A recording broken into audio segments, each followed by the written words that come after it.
Hello সবাইকে good morning. Priyanka কর চ্যানেলে তোমাদেরকে অনেক ওয়েলকাম জানাচ্ছি।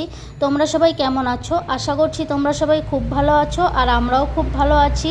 আজকে হলো সংক্রান্তি, তাই সকালবেলায় ঘুম থেকে উঠেছি। আজকে অনেক সকালে ঘুম থেকে উঠেছি। ছেলে যাবে টিউশন, ওর 9:30টার দিকে টিউশন আছে, ওর বাবা দিয়ে আসবে টিউশনে। তাই ছেলের জন্য দুধ বসিয়েছিলাম, দুধটা গরম করে নিলাম, ওকে একটু দুধ বিস্কুট খাইয়ে পাঠিয়ে দেবো টিউশনে। তারপরে আমার তো অনেক কাজ আছে, ঘুম থেকে উঠেই আগে ওর জন্য দুধ বসিয়েছিলাম।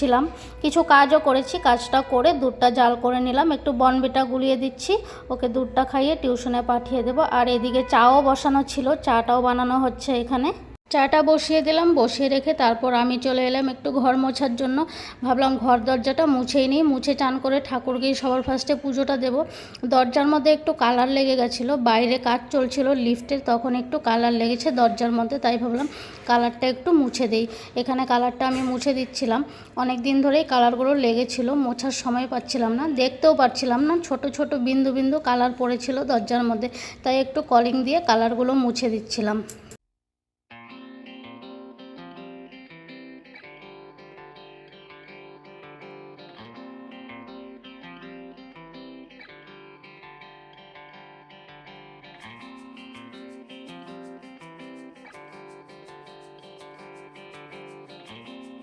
ঘর দরজা মুছে তারপর দেখো চান করে চলে এলাম। চান করে আজকে ভাবলাম একটু শাড়িটা পরেই ঠাকুরকে পুজো দেব। ছেলে আবার চলে গেছে টিউশনে, ওর বাবা নিয়ে চলে গেছে ওইদিকে টিউশন দিয়ে, ও আবার একটু বাজারে যাবে, ঠাকুরের জন্য একটু প্রসাদ আনতে হবে, দই চিড়ে ছাতু। আজকে সকালে আমাদের ঠাকুরকে এগুলোই দিতে হয়, ঠাকুরকে দিয়ে আমাদেরও এগুলোই প্রসাদ নিতে হয়। তাই ভাবলাম সবার প্রথমে চান করে আজকে দেরি করব না, পুজোটা দিতে চলে যাব। আমি চানটা করে শাড়িটা পরে একটু সিঁদুর লাগিয়ে টিপ লাগিয়ে ঠাকুরের কটা বাসন ছিল, বাসনগুলো মেজে নিয়েছি বসে বসে। ও ওইদিকে বাজার থেকে চলেও এসছে, নিম পাতা নিয়ে এসেছে, তারপর আম পল্লব, একটা গাঁদা ফুলের মালাও নিয়ে এসেছে। গাঁদা ফুলের মালা, নিম পাতা, আম পল্লব এগুলো একসঙ্গে গুঁথে তারপর দরজাতে লাগাতে হবে। আজকে আমাদের দরজাতে নিম পাতা ঝোলাতে হয়, তাই নিম পাতাও নিয়ে এসেছে। এদিকে ঠাকুরের জন্য নিয়ে এসেছিলো ছাতু, দই নিয়ে এসেছিলো, চিড়ে নিয়ে এসেছিলো, সব কিছুই নিয়ে এসছে, মোটামুটি মিষ্টিও নিয়ে এসেছে, রসগোল্লা নিয়ে এসেছিলো। ঠাকুরকে এগুলো দিয়ে আজকে প্রসাদ দেব, পুজোটা আজকে এগুলো দিয়েই দেবো। এই যে নিম পাতা নিয়ে এসেছে ও। তোমাদের কার কার এইসব নিয়ম আছে আজকে সংক্রান্তির দিন আমাকে একটু কমেন্টস করে জানিও। আমাদের তো এগুলোই নিয়ম। তারপর আজকে আমাদের পাচনও খেতে হয়, টক ডাল তেতো পাচন রান্নাবান্না আজকের দিনে আমাদের অনেক কিছু করতে হয়। আমি কতটা করতে পারবো সেটা আমি এখনও জানি না। তোমাদের কি কি নিয়ম আছে তোমরা একটু কমেন্টস করে জানিও, তাহলে আমিও বুঝতে পারবো। সবার নিয়ম তো আর এক হয় না, সবার আলাদা আলাদা নিয়ম হয়। আজকে সকাল সকাল ঘুম থেকে উঠে সবাই কাজে লেগে গেছি। ও আমাকে অনেক কিছু কাজ করে দিয়েছে, সকালবেলা থেকে দুবার বাজারে গেছিলো ঠাকুরের জিনিস আনার জন্য, ছেলেকে টিউশন দিতে গেল, তারপর এখানে বসে বসেও আমার সঙ্গে ঠাকুরের কাজ করছিল। ছোট ছোট কাজ, তাও দুজনে মিলে একসঙ্গেই করছিলাম। পুজো দিতে কিন্তু অনেক সময় লাগে ঠাকুরকে, যেদিন মন দিয়ে পুজো দেব, সকাল সকাল ঘুম থেকে উঠে ভাবি পুজোটাই দেবো সবার ফার্স্টে, সেই দিন পুজো দিতে কিন্তু সময়ও লাগে। আর এমনিতে রোজের তো রান্নাবান্না শেষ করে তারপর পুজো দিতে আসি, সেই দিনের পুজোটা একটু ঝটপট করে তাড়াহুড়ো করে দিতে হয়, কিন্তু সকালবেলায় পুজো দিলে পুজোটা খুব সুন্দরভাবে দেওয়াও হয়। এখানেও বসে বসে মালা গুঁথছিল, মালা না ওই নিম পাতা আম পল্লব এগুলো সব একসঙ্গে গুঁথে দরজাতে লাগাতে হবে। পুজো আমার দেওয়া হয়েই গেল।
পুজোটা দেওয়া হয়ে গেল। তারপরে কিছুক্ষণ পরে এই যে ঠাকুরের প্রসাদটা নামিয়েছিলাম, নামিয়ে মেখে নিলাম।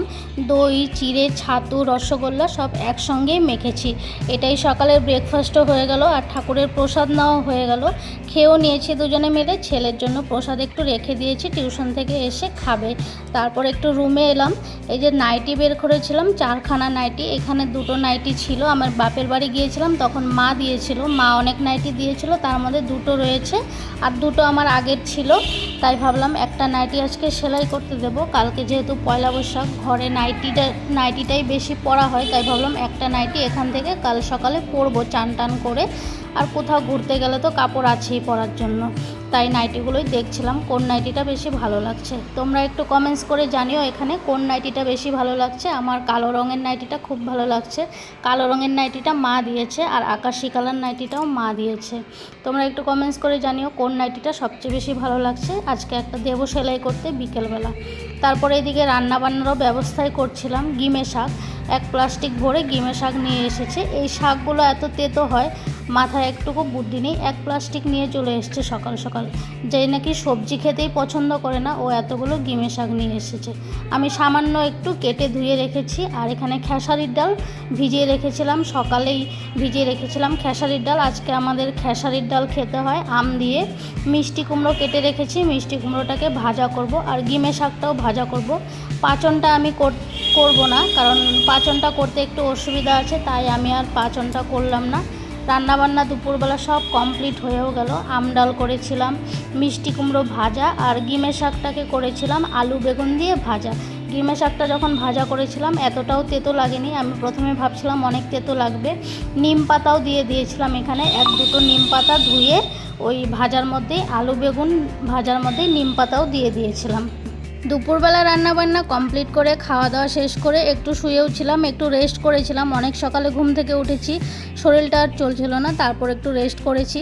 আর কতগুলো কাপড়ও ভিজিয়ে রেখেছিলাম, কাপড়গুলোও ধুয়ে দিয়েছিলাম। সন্ধেবেলা ছেলে আর বাবা মিলে গিয়ে পয়লা বৈশাখের বাজার করে এলো। নিচেই দোকান ছিল, দোকান থেকে ছেলেকে একটা প্যান্ট একটা গেঞ্জি এনে দিয়েছে, আর ওর জন্যও একটা প্যান্ট এনেছে। আজকের ভিডিওটা এখানেই শেষ করে দিচ্ছি। ভিডিওটা যদি তোমাদের কিছুটা হলেও ভালো লেগে থাকে, ভিডিওটিকে লাইক কমেন্ট শেয়ার করে দিও, আর চ্যানেলটিকে সাবস্ক্রাইব করে রেখো। আর যারা আমার ভিডিও সবসময় দেখো তাদেরকে অসংখ্য ধন্যবাদ ভিডিও দেখার জন্য। আজকের জন্য ভিডিওটা এখানেই শেষ করে দিলাম। টাটা বাই বাই, সবাই খুব ভালো থেকো, সুস্থ থেকো।